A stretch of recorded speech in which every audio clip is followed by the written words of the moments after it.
small community that we were coming up to is called Rocky Hill. It's a very small town now, since most of the population has grown up and left this town.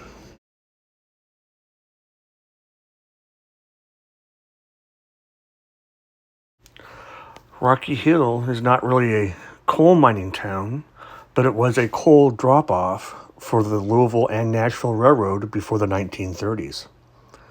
Now, during the 1920s, the town had a population in the thousands and was booming with business.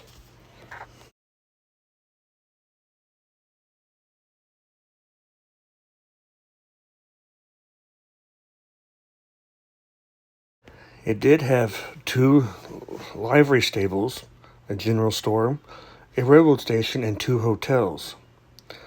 But devastation hit the town when it burned, burning down half the city because of the inability of the volunteer fire department. Since then, the fire department has strengthened greatly. After the fire, most people moved away from the city, and the railroad stopped dropping off its coal.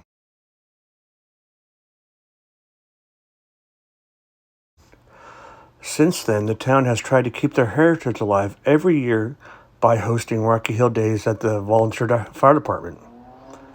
They even have a Civil War reenactment that has recently been added to the festival, with the hopes of having their reenactment become an annual event.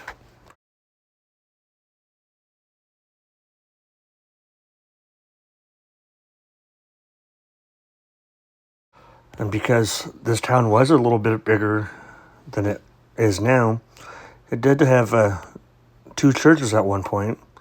One is still active, while the other is abandoned.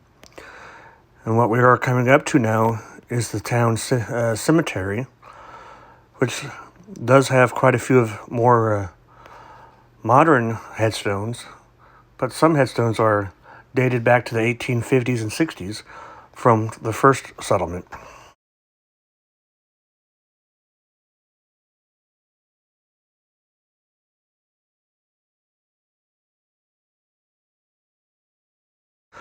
For being a smaller community, it does have a very decent sized cemetery. Of course, most of it is made up of family, extended family, and things like that.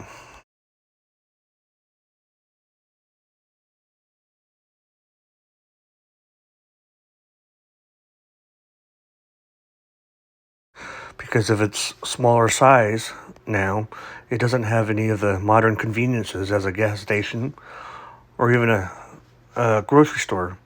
But that does not stop people from living in this small community.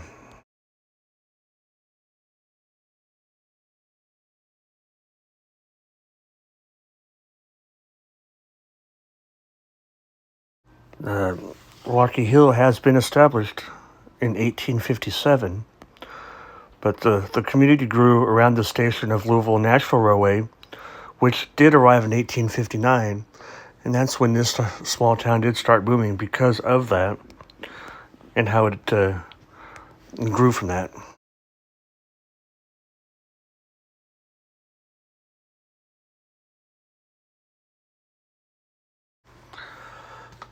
Even though the coal mining industry stopping and delivering coal here in the 1970s, the ones that stayed in this community have found work elsewhere. Of course, involves going to other towns nearby to make an income.